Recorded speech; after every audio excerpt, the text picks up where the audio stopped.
English का बड़ा role है और 200 नंबर का इंग्लिश आता है। रिवीजन बहुत इंपॉर्टेंट रोल प्ले करता है। मैं गांव की पहली डीपीएसआई बनी हूँ, फिजिकल कहीं ना कहीं एक बड़ा प्रॉब्लम होता है, चैलेंज होता है बच्चों के सामने। स्पेशली मेरे पापा, क्योंकि वो सुबह शाम मेरे साथ 5-5 किलोमीटर की रनिंग मेरे साथ साइकिल से जाते थे। सेल्फ डाउट आता है कि अब होगा नहीं। उस मोमेंट को कैसे आपने कवर किया? अभी कई बच्चे ये कहते हैं कि अरे इनके पास तो एनसीसी थी, उसका फायदा मिल गया। मेरे काफ़ी एग्जाम्स भी क्लियर हुए हैं इससे पहले। सीजीएल, सीएचएसएल और सीपीओ भी हुआ था। वो बोलते थे घर में आके, देखो हमारी सीओ मैम तुम्हारी तरह है, तुम्हारे में क्या कमी है जो तुम नहीं कर सकते हो। प्रोटेस्ट होगा और उस प्रोटेस्ट में हमारा ध्यान रखना है, ऐसा ना हो पता लगा लठ लेके फिर हमें भी तो अपने प्रोटोकॉल्स फॉलो करने पड़ेंगे।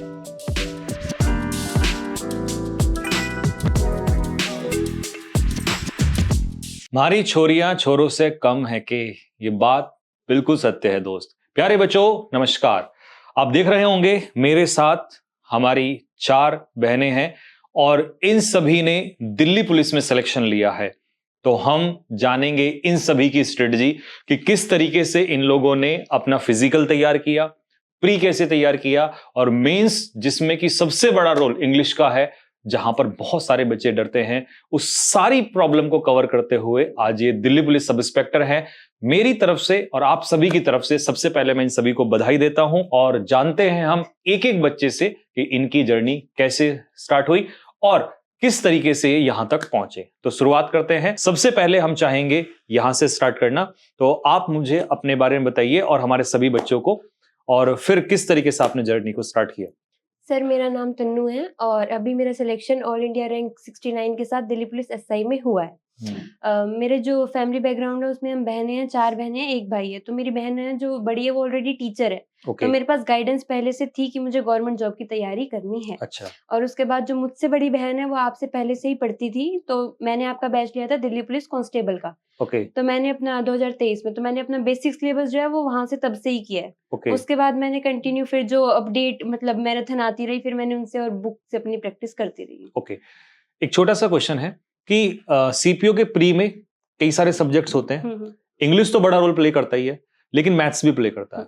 तो मैं चाहता हूं कि इंग्लिश का हम पूछेंगे, लेकिन उससे पहले मैथ्स के बारे में बताइए, क्योंकि गर्ल्स का मैथ्स वीक होता है। गर्ल्स का मैथ्स बिल्कुल वीक होता है, बट एक स्ट्रेटेजी होती है अपने मैथ्स को ओवरकम करने की। जैसे हमें पता होता है कि हमारा अर्थमेटिक स्ट्रॉन्ग है या फिर हमारा ट्रिगो मतलब एडवांस साइड में हमारा स्ट्रॉन्ग है। तो पहले तो आपको वो पता करना है, और वो भी पता करने के लिए आप 1-2 मॉक लगाएं पहले ना। उसमें आपको पता लग जाता है कि आप कहाँ लैग कर रहे हो और कहाँ आप स्टैंड कर रहे हो, आपको कौन से पार्ट को इम्प्रूव करना है चारों सेक्शन में से। मेरा मैथ ठीक था, मैंने राहुल तेयोते सर से पढ़ा है। ओके। बेसिक मैंने वहां से कर लिया था। उसके बाद जो अपडेटेड मैराथन आती रही, और एक होता है कि आपको इजी तो बहुत जल्दी आप कैच कर लेते हो, बट जो हार्ड टॉपिक्स रहते हैं वो रह जाते हैं।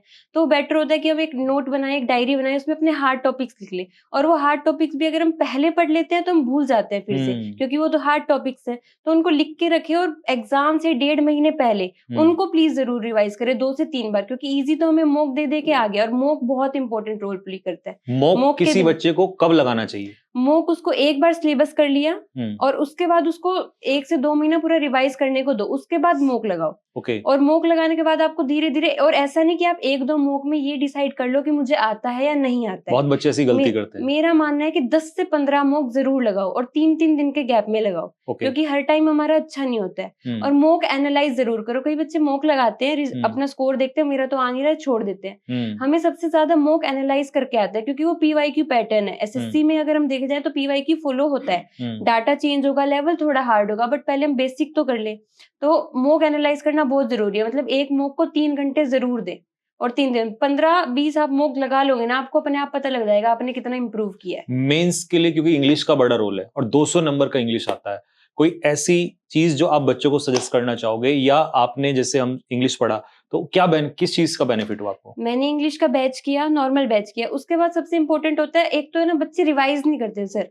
मतलब रिवीजन बहुत इंपॉर्टेंट रोल प्ले करता है। आप कैसे रिवाइज करते? मैंने 6 से 7 चीजें अलग अलग नहीं पढ़ी है। मैंने एक बैच पढ़ा है, एक बार नोट्स बनाए, मैंने उसको 6 से 7 बार रिवाइज किया है प्रॉपर तरीके से। और उसको मतलब एक बार रिवाइज किया, उसके बाद मैंने एट द एंड ऑफ कि मैंने आज जितनी इंग्लिश का ये टॉपिक पढ़ा है उसको मैंने कंसाइज एक रफ शीट में खुद लिखा है, ताकि वो सब मुझे याद रहे।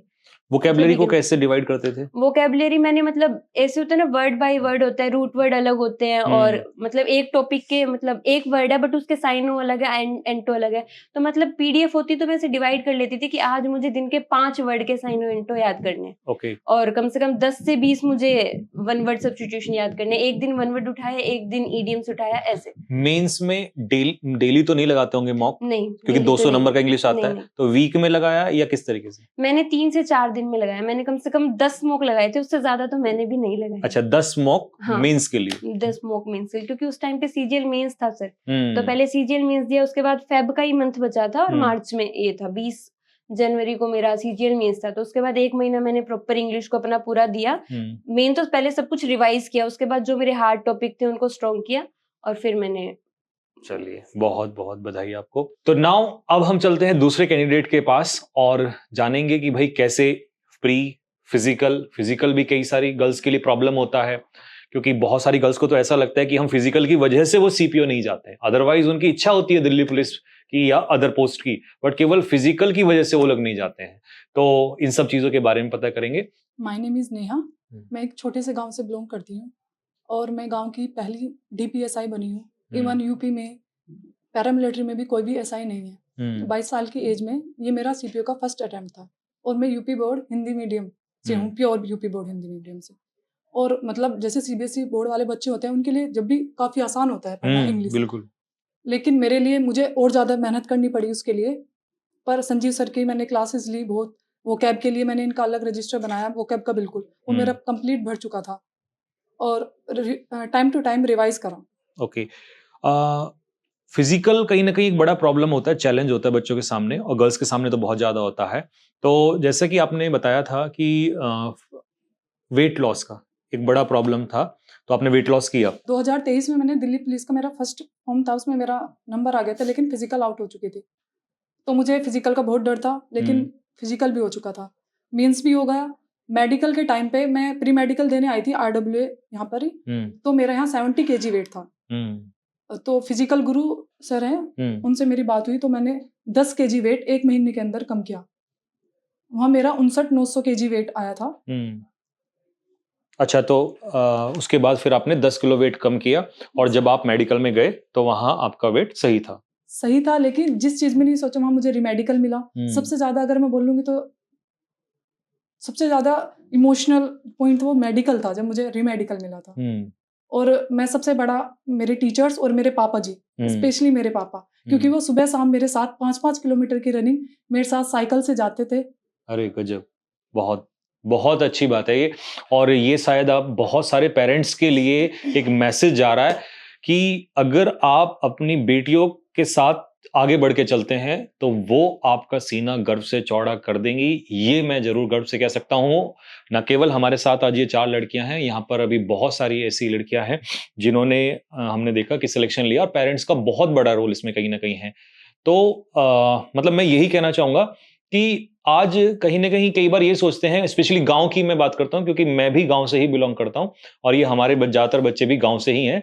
तो गांव में एक बड़ी प्रॉब्लम होती है कि जब जब लड़कियां आगे बढ़ती हैं और कई बार रनिंग के लिए जाना होता है, तैयारी करने के लिए जाना होता है, तो पेरेंट्स को छोड़कर बाकी सब लोग जो है ब्लेम करने लग जाते हैं और अलग अलग तरीके की चीजें होती हैं कि नहीं ऐसा कर देंगे वैसा कर देंगे। बट मुझे ऐसा लगता है कि अगर माँ बाप को भरोसा है तो वो ये समझ लीजिएगा कि वो एक तरीके से लास्ट चीज होती है कि अगर पेरेंट्स सपोर्ट कर रहा है तो उसके बाद उस लड़की को किसी की चीज की सपोर्ट नहीं है। और आज मैं फील कर सकता हूं यहां बैठ के कि जिस तरीके से ये सब इंस्पेक्टर बने हैं और उसके बाद इनके पेरेंट्स को क्या फील हो रहा होगा, वो खुशी जो है मैं फील कर पा रहा हूं यहां पर। तो पेरेंट्स से मेरी यही रिक्वेस्ट है कि जैसे उन्होंने कहा कि उनके पापा जो है इनके साथ जाते थे 5-5 किलोमीटर की रनिंग कराने के लिए, तो प्लीज सभी पेरेंट्स आगे बढ़ के आइएगा क्योंकि आपकी बेटियां सब इंस्पेक्टर बनने के लिए तैयार बैठी हुई हैं। तो ये मेरी तरफ से सभी से रिक्वेस्ट है और बहुत अच्छा लगा। आपके पेरेंट्स को मैं सैल्यूट करना चाहूंगा और कहीं ना कहीं हर माँ बाप का एक सपना होता है और वो आपने पूरा किया है, तो बहुत अच्छा लगा मुझे। चलिए जी, अब हम चलते हैं नेक्स्ट कैंडिडेट के पास। तो इस तरफ है हमारे साथ शिवानी से शायद आप पहले भी मिल चुके होंगे, मैंने एक बार इंटरव्यू में किया था, लेकिन अभी हम कुछ और चीजें जानेंगे शिवानी के साथ, किस तरीके से इन्होंने तैयारी की, मेंस में कितने मार्क्स आए इनके, और प्री में क्या रहा, और फिजिकल कैसे किया। ठीक है, तो शिवानी अपने बारे में बताइए। मेरा नाम शिवानी है और मेरा इस बार 3rd अटेम्प्ट था। पिछले 2 अटेम्प्ट में मैं मेरिट आउट हो गई थी और इस बार सीपीयू को ही टारगेट रखा और इस बार मुझे ऑल इंडिया रैंक 129 और गर्ल्स में 20 रैंक के साथ डीपीएसआई मिली है। बहुत सही। शिवानी, प्री में जो आपका स्कोर था वो सबसे ज्यादा किस सब्जेक्ट में था? सर मेरा प्री में स्कोर रीजनिंग में था 49। 49। और इंग्लिश में? इंग्लिश में मेरा 45 था। ओके। फाइनल आंसर की के बाद उसमें एक क्वेश्चन कैंसिल हुआ था। अच्छा, तो इंग्लिश और रीजनिंग में आपका सबसे ज्यादा स्कोर था। जी। ओके। फिर मेंस में इंग्लिश में कितना स्कोर रहा? मेरा स्कोर 185। 185.25, जो कि बहुत बड़ा स्कोर होता है। इंग्लिश में इतना स्कोर जल्दी से आता नहीं है, और आप नवोदय से भी पढ़े हुए हो। हाँ जी। ओके, तो कहीं ना कहीं जब ये जर्नी आपकी रही, मैंने पहले भी इसमें सुना था कि शायद 4 से 5 साल का एक हाँ जी। पीरियड रहा, हाँ जी। तो उसमें बस मुझे एक ऐसा पॉइंट बताओ, एक ऐसा मोमेंट बताओ, क्योंकि जब 5 साल की जर्नी हो जाती है और किसी लड़की के लिए, तो एक मोमेंट ऐसा जरूर आता है जहां पर हम जब बैठे हुए होते हैं तो हम पे सेल्फ डाउट आने लगता है कि यार। और मेरी आपसे तैयारी के दौरान भी बात हुई थी, जब सीपीओ का रिजल्ट नहीं आ रहा था, तो उस समय पर आपने कहा कि सर अब हो नहीं रहा है। मैंने कहा नहीं, हो जाएगा। तो ऐसा जो एक सेल्फ डाउट आता है कि अब होगा नहीं, उस मोमेंट को कैसे आपने कवर किया? क्योंकि ऐसे बहुत सारी लड़कियों के और लड़कों के मन में ये चीज होगी। खुद को स्ट्रॉन्ग बनाए रखना है। सेल्फ टॉक में हमारा हमेशा अपने लिए अच्छी बातें होनी चाहिए। मैंने यही किया कि शिवानी कोई बात नहीं, तेरे से होगा, एक दिन तो जरूर होगा, क्योंकि मेरे पास ऑप्शन करना ही था। मेरे लिए ऐसा नहीं था कि हाँ मैं तैयारी छोड़ दूं। इसलिए अगर हम अपनी जिद पर अडिग रहेंगे तो एक ना एक दिन हो जाएगा, और इसका शायद मैंने एक एग्जाम्पल सेट किया है, ये मैं मानती हूँ। और आप अपने गांव में फर्स्ट सब इंस्पेक्टर हो दिल्ली पुलिस में? दिल्ली पुलिस में फर्स्ट सब इंस्पेक्टर हूँ। मेरे गांव में 13 से 14 दिल्ली पुलिस में कांस्टेबल हैं, और वो सब मेरे घर मिलने आते हैं, कहते हैं कि हमारे गांव से हम सबको बताएंगे कि दिल्ली एसआई है। अब हम वहां पे भी बोलेंगे कि हमारे हाँ जी। गांव से सब इंस्पेक्टर हैं। हाँ जी। तो चलिए, बहुत अच्छी बात है। और पेरेंट्स का मैंने देखा, आपका भाई भी साथ में था। हाँ जी। तो पेरेंट्स और भाई का क्या रोल रहा आपकी लाइफ में? मेरी जर्नी काफी लंबी रही है, तो पूरा सपोर्ट रहा है। मैं बाहर रही हूँ तो मेरी मम्मी का बहुत सपोर्ट रहा है। मैं घर में बड़ी बच्ची हूँ उनकी मैं, तो वो अपना सारा घर संभाला उन्होंने। ये एक बड़ी चीज है। मुझे कभी ऐसा ही नहीं कि काम का प्रेशर दिया है या कोई प्रेशर नहीं, बस मुझे पढ़ाई तो पढ़ाई। उनको लगता है कि हाँ ये बच्ची कुछ अच्छा कर लेगी, ये पढ़ने में अच्छी है, और ये परिवार को ये भरोसा उन्होंने बना के रखा। हाँ कभी जी। फोर्स नहीं किया शादी के लिए या नहीं, किसी और चीज के लिए कि नहीं भाई आप मुझे- छोड़ दो पढ़ाई? हाँ जी, पूरी इंडिपेंडेंस थी कि हाँ ये अच्छा ही करेगी, और भगवान की कृपा से ये हुआ भी। नहीं, आज तो बहुत कुछ हो गया है, ये थोड़ा बहुत नहीं हुआ है, बहुत कुछ हो गया है, और शिवानी ने कर दिखाया है। और सेल्फ डाउट मैंने इसलिए पूछा बच्चों, क्योंकि सेल्फ डाउट हमेशा मन में आता है। हजारों बच्चे हमारे साथ व्हाट्सएप, इंस्टाग्राम पे जुड़े होते हैं, तो सवाल मेरे पास आते हैं। मैं एक्चुअल में वही सवाल पूछ रहा हूँ जो बच्चों के होते हैं, कि कहीं ना कहीं तैयारी अच्छी है, बहुत अच्छी प्रिपरेशन की हुई है, लेकिन जब सिलेक्शन होने ही वाला होता है तो उस मोमेंट पर हम तैयारी छोड़ने वाले होते हैं, या कहीं ना कहीं प्रेशर में आ जाते हैं। तो ऐसा इन लोगों के साथ भी हुआ है। अगर आप उस मोमेंट पे गिव अप करोगे तो आप समझ जाइएगा कि वो जो चीज आपके लिए बेहतर हो रही है, उस तक आप नहीं पहुंच पाओगे। और शिवानी ने क्योंकि दिल्ली पुलिस HCM भी दिया हुआ है, और शायद उसमें आप फेल भी हो गए थे, फाइनल मेरिट में हो गए थे। तो सोचिए कितना टफ होता होगा फाइनल मेरिट में बाहर हो जाना, या मेडिकल में बाहर हो जाना। जैसे नेहा ने अभी बताया कि इनको रीमेडिकल मिला, तो कहीं ना कहीं जब रीमेडिकल आपको मिला होगा तो एक बहुत ज्यादा प्रॉब्लम माइंड में आ गया होगा कि यार कहीं ना कहीं गड़बड़ ना हो जाए। यस सर, जब रीमेडिकल मिला तो ऐसे लगा कि सब कुछ खत्म हो गया। उस दिन तो ऐसे ही लगा कि सब कुछ खत्म हो गया, कि कहीं अब मैं फिर बाहर ना हो जाऊं। हाँ जी, कि बाहर ना हो पाऊं।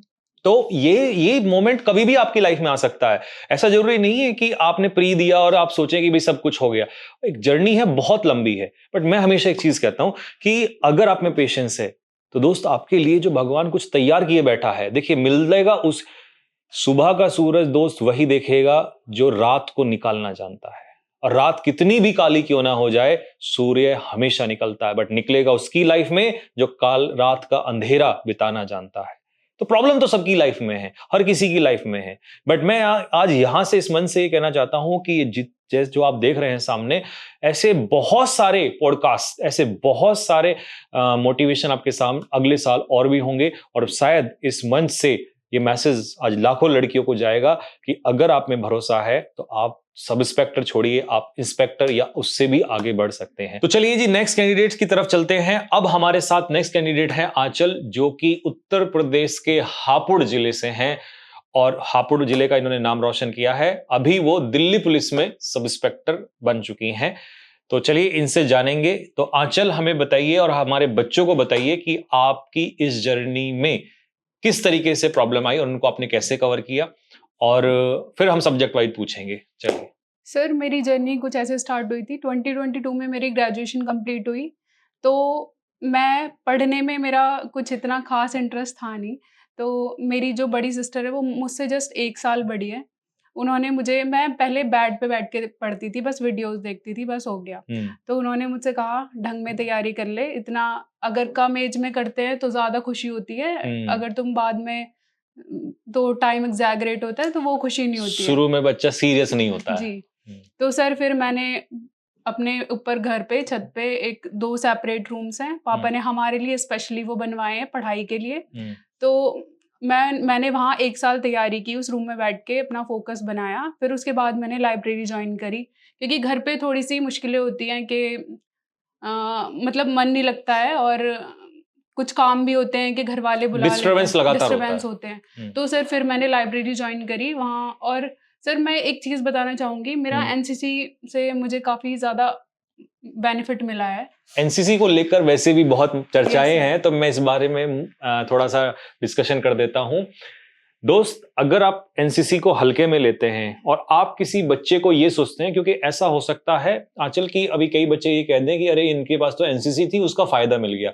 एनसीसी का फायदा लेने के लिए 2 से 3 साल पसीना बहाना पड़ता है दोस्त।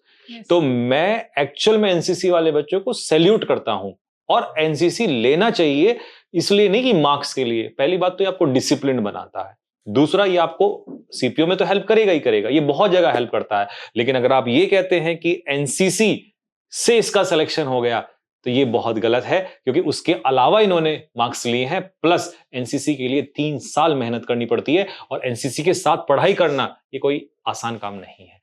तो खैर एनसीसी का तो बहुत अच्छा रोल। सर एक चीज मैं आपको बताना चाहूंगी, जब मैंने एनसीसी की, मेरे पास स्कूल से मेरे पास एनसीसी थी, तो मैंने वो कॉलेज में आके कंटिन्यू की। तो जब मैंने एनसीसी ली थी तो मेरे को ये नहीं पता था सीपीओ क्या होता है, तो इस वजह से तो मैंने एनसीसी नहीं ली थी कि मेरे को सीपीओ जाना है। मुझे डिफेंस फोर्सेस में जाना था, मुझे फोर्सेस ज्वाइन करनी थी, क्योंकि मेरा शुरू से उसी की तरफ मैं। और जिस बच्चे के मन में डिफेंस हो, कहीं ना कहीं वो एनसीसी की तरफ अट्रैक्ट होता है। Yes sir. तो सर ये था, और मेरे फादर जो है वो खुद पुलिस फोर्स में है, तो मैं उनसे सबसे ज्यादा इंस्पायर हूँ। और मेरे काफी एग्जाम्स भी क्लियर हुए हैं इससे पहले। 2023 का सीजीएल, सीएचएसएल और सीपीओ भी हुआ था, तो वो प्री मैंने नहीं किया था। और मैंने जो सीपीओ की तैयारी, मेरा फिजिकल नहीं हो पाया था 2023 में, तो मैंने 2024 का सीपीओ दोबारा दिया, वो मेरा हो गया। और सर वो एग्जाम सीएचएसएल भी दिया। CHSL is not a easy exam, तो वो मैंने इस वजह से नहीं दिया क्योंकि उसमें लोअर डिवीजन, वो सीएचएसएल सीजीएल से ज्यादा टफ है सर, बट उसकी जो वो लेवल है थोड़ा सा कम है। आपको लगा नहीं मुझे तो सब इंस्पेक्टर या इंस्पेक्टर चाहिए? हाँ सर, क्योंकि फादर खुद वो एज अ कांस्टेबल वो रिक्रूट हुए थे, तो उनका कहना ये था अगर तुम भी सिपाही बनोगे तो फिर क्या, मतलब फादर कहीं ना कहीं एक मोटिवेशन रहे हैं पीछे वो से। बोलते थे घर में आके, देखो हमारी सीओ मैम तुम्हारी तरह हैं, तुम्हारे में क्या कमी है जो तुम नहीं कर सकते हो। अच्छा, मैं एक चीज इमेजिन कर पा रहा हूँ, और कभी ऐसा हुआ तो ऐसा होगा। मैं अभी आज ही इमेजिन कर पा रहा हूँ कि आप समझ गए होंगे और हमारी ऑडियंस भी समझ गई होगी कि मैं आगे क्या कहने वाला हूँ, कि जिस दिन फादर और बेटी का आमना सामना होगा तो वो सैल्यूट मैं वो आज ही फील कर लिया है मैंने। और कभी ऐसा हुआ तो आप मुझे वो मोमेंट जो है क्लिक करके भेजेंगे जरूर, और मैं इन लोगों के पास उस दिन भेजूंगा, क्योंकि मैं आज ही फील कर चुका हूं। और मेरा ये केस में पहले हुआ है, मैंने सेम ऐसे केस में इंटरव्यू लिए हैं बच्चों के, तो उसमें लेकिन फादर का और एक लड़के का था। तो वो लड़का जो है वो सब इंस्पेक्टर था, और लड़की उसके फादर जो थे वो दिल्ली पुलिस में ही कांस्टेबल थे। तो वो उनका तो रियल में आमना सामना हुआ है तो वो मैंने उनसे मोमेंट कैप्चर किया था, मेरे पास है वो, तो मैं इसीलिए समझ पा रहा हूं। तो भाई ये कहीं ना कहीं एक तरीके से इनकी जर्नी रही है।